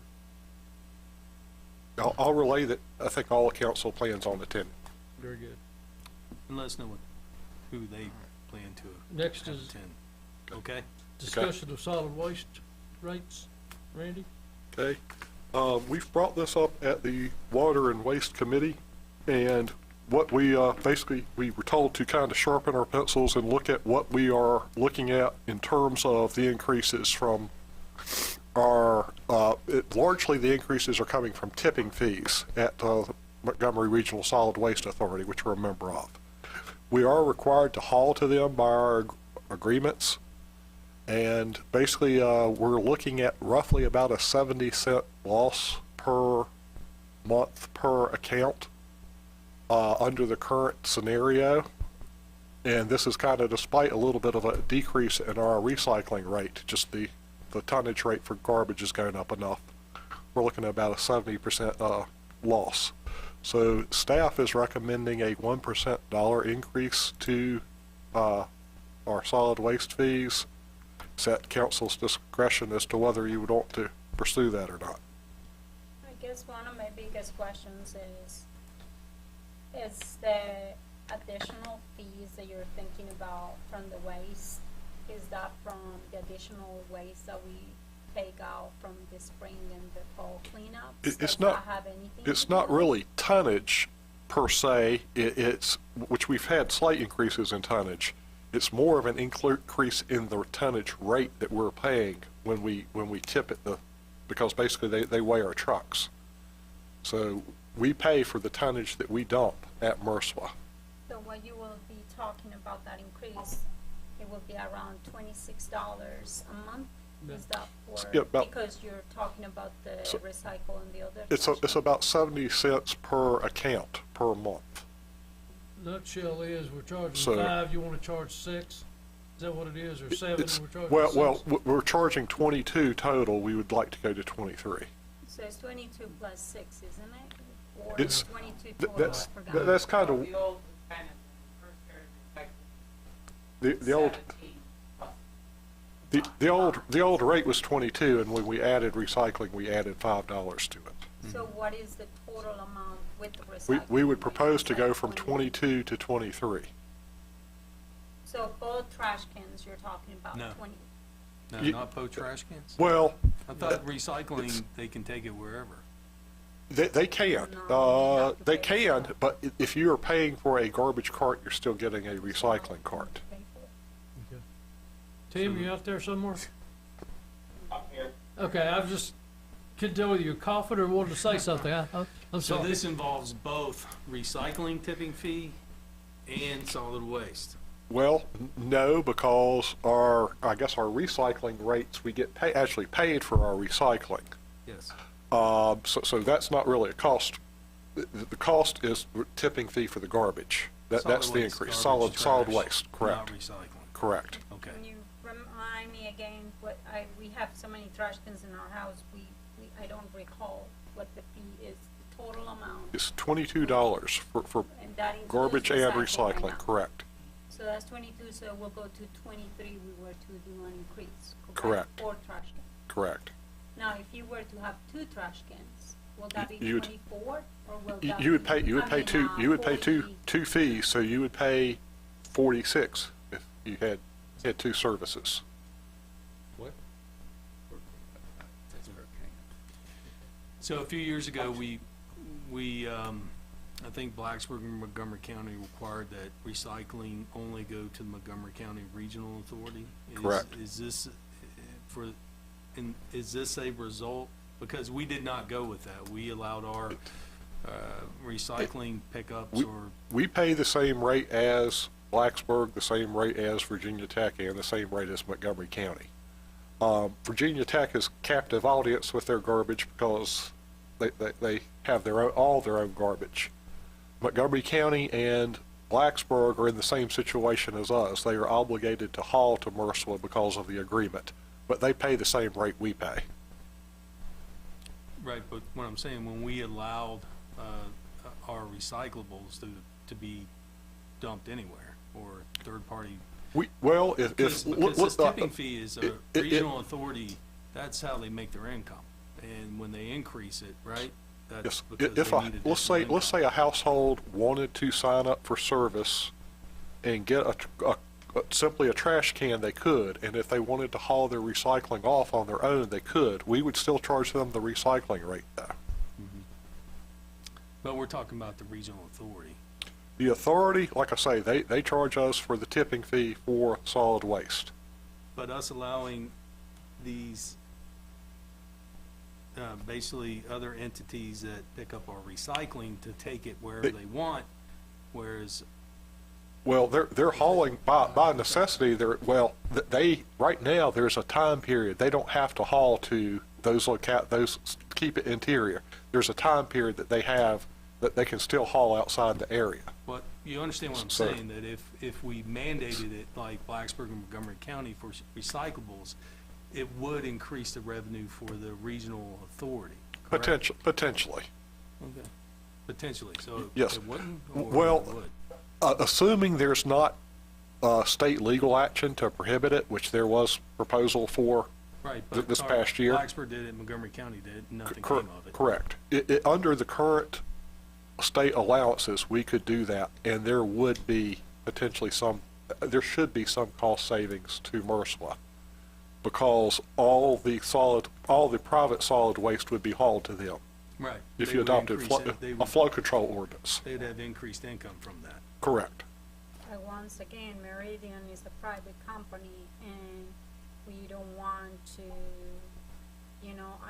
I think that anybody should be able to do those business, and we have allowed them to come over here, open their building, do their own business here in the town. I'm not talking about who's doing the trash, I'm talking about the ordinance. We're charging our. And would it increase it? I'm not saying to present it, but Montgomery County does not have their own governmental trash pickup program. They operate with third parties, private industries that are required to take it to MRSWA, which is the Montgomery County Regional Waste Authority.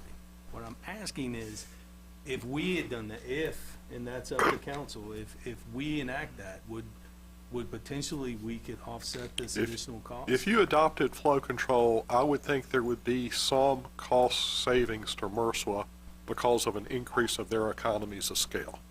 Right. Because they would be handling more flow, more recycling and more garbage flow. And that's really the name of the game with garbage and recycling is volume.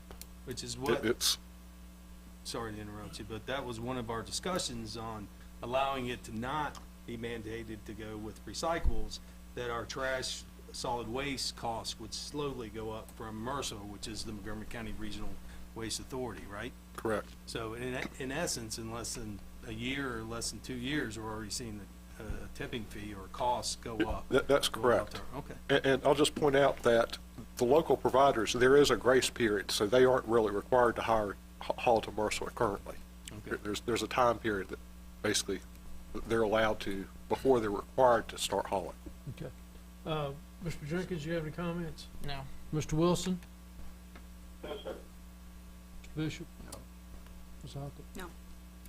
Thank you. What is the loss to the town if we don't do this increase? Roughly 70 cents per account per month. So we've got 7,000 accounts.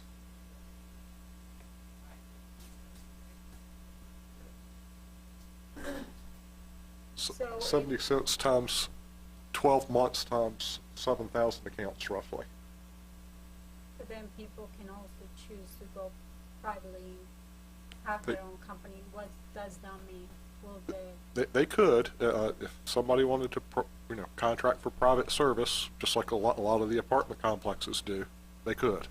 They can do it now. We don't require garbage or recycling collection through the town. Okay. Very good. So, that's it for the discussions. Staff report, town manager.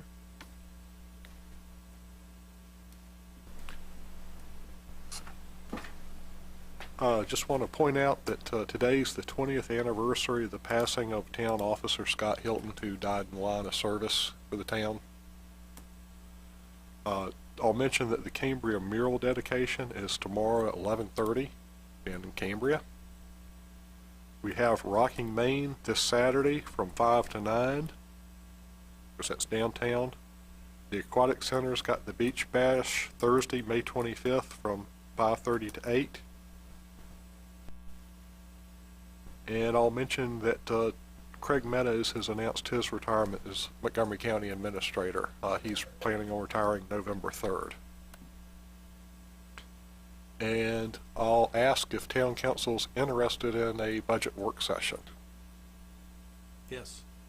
Okay. I am. We've only done one, right? All right, so. All right, I was so actually gonna bring it you'd up like to under have other one? matters.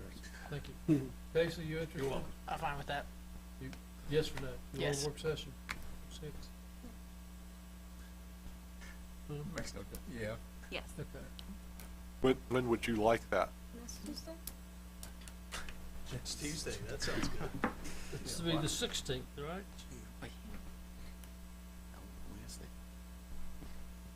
The 16th, 6 o'clock? Now, Val, have you received any questions from our council about the budget? You know, when we talked about this before Val went on vacation, she encouraged you to send questions to her, so she would have time to answer them, rather than, so if you have questions or comments on the budget, I would like you to have them to Ms. Twitty no later than this coming Friday, to give her time, ample time to research. I have looked through the budget. It looks very reasonable to me. However, we should have a work session, give her a chance to answer any of your questions. So we're under the understanding Friday at 5 o'clock, cutoff date for questions on the budget. Do you have any updated proposed budget information that you can share with us, Valerie? Well, I would wait till the work session. We didn't advertise. We are supposed to ask questions. Well, and we didn't first- advertise any budget discussion tonight, so if we're gonna get into the budget tonight, we should have advertised That I'm it. aware of for update, we'll bring. Terrific. Thank Well, you. in the meantime, can you send like anything of what the wage rates and things like that will do to our budget and stuff? Like the We'll present them increase? that night. Just present them at the work session. If you have a question directly about that, if you would send that to her in writing, she'll answer it at the work session. Is that my understanding? Thank you. Anything else, Randy? That's all I've got. Reed? Nothing to report, Mayor. Thank Any you. other staff here? Very good. Mr. Bishop? All right. Closed meeting.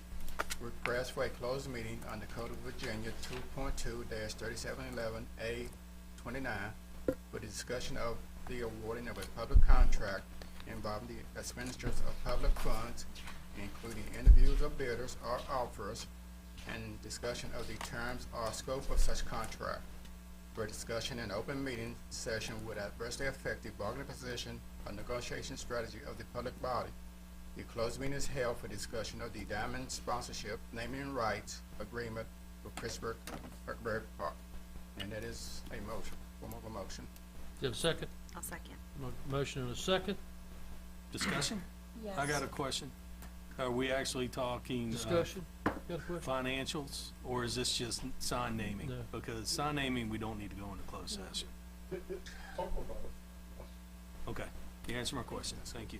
I don't know that why are we going to a closed meeting? We even got an email tonight regarding why are we going in a closed meeting where all the information, a lot of the information was even on the news messenger about the park and the motor mile, Christiansburg, Huckleberry. I think that we have, at some point in the last 2 weeks, the town and the bidders have met to discuss some of the terms.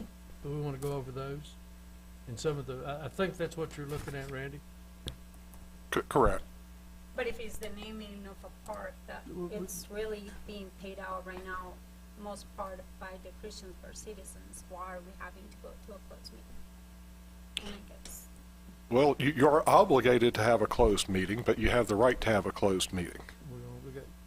So do I have we have a motion and a second. Madam Clerk, would you poll council on the closed session? Councilman Bishop? Councilwoman Hicks? Aye. Councilwoman Pocket? Aye. Councilman Jenkins? Aye. Councilman Showalter? Aye. Councilman Wilson? Aye. That is 6-0. We will take about a 3 or 4 minute recess in order to clear the